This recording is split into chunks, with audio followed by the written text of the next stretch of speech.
Yo, what is up guys, Super Empire here, so for sure, bringing you another video gameplay commentary here on the Wii U, playing Call of Duty Black Ops 2, because that is how we do. You get it, you gotta go. So as I get killed by this cook nade here in a second, ready, bam! Let's talk about human beings and what makes us such a dominant force here on Earth.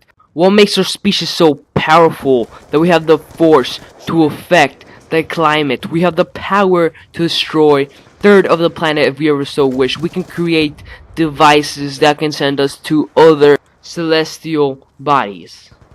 Besides the trait that every species have to keep on existing, and by doing this we must mate. It is our persistence. The biggest trace of human beings being such a persistence creature is our butt. And I'm not lying. In the description I will have a link to a video made by the YouTube content creator known as Vsauce, explaining why our butts are so big. To make the long story short, a big butt makes us have really good endurance, which means we could walk for miles, something not a lot of creatures can do without taking a break, let me add. So while a gazelle can run away from us because he is way faster, he doesn't have as good stamina, so eventually he will slow down. He will have to rest. Us human beings, we won't. We will chase it, we'll find it, and we'll kill it. And when we kill it, we will feel a rush of a feel through our veins of self-fulfillment known as dopamine, and it is what we feel after adrenaline. Adrenaline lets us achieve our goals. Dopamine makes us know that we've achieved our goals.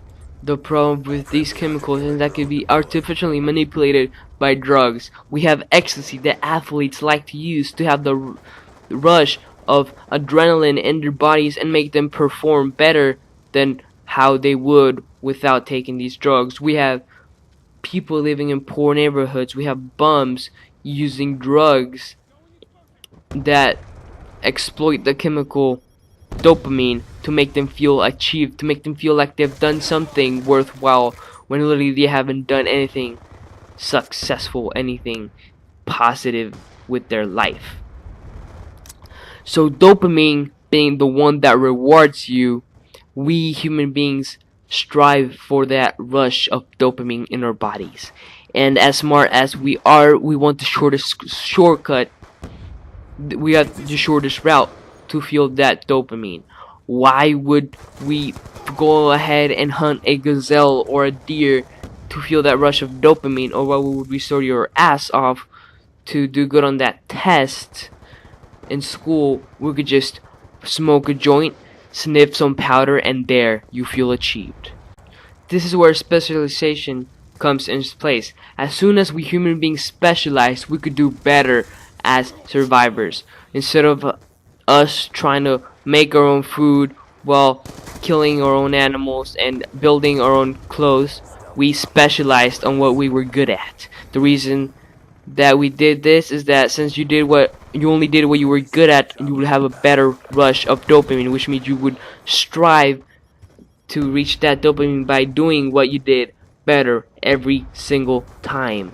If you were a good athlete, you became a better athlete. If you were good at making steel, you would make more steel over the years and become so good at your art that you would become a skilled craftsman or teacher.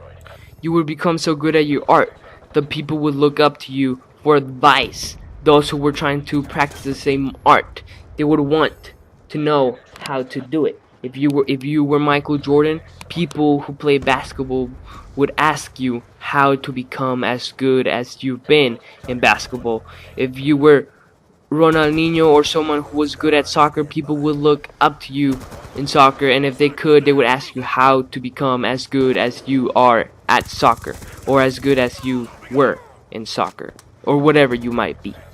So what about Call of Duty? Can you experience dopamine and adrenaline in Call of Duty? And absolutely yes, you can.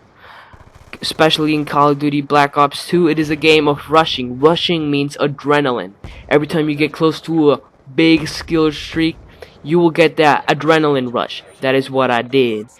Once you got that big score streaks, when you got on your lodestar or you got your swarm, every kill is a release of dopamine. It's a feel of achievement. You feel like a complete badass. And everybody would react to this by demanding a bigger amount of dopamine every single time. So the problem with heroin users is that heroin affects dopamine in such an effective manner that once you get that high, you will never be able to reach that same high again, and therefore will never ever be a happy human being. Call of Duty isn't as effective as heroin on affecting your levels of dopamine, but just like every other thing, you have to do better every single time. I remember when I first began playing Call of Duty, going even was a good ass feeling. Now you go to a 2.0 KD. You have to have the 2.0 KD. Eventually, you won't feel good unless you have a 3.0 KD, 4.0 KD, 5.0 KD. And the better you do, the worse someone else does. We'll leave it at that for now. It's been Supreme Ultimate Power. Don't forget to rate, comment, subscribe, and share this with your friends, because we will find out why Call of Duty intentionally lags the fuck out of your game. Peace out.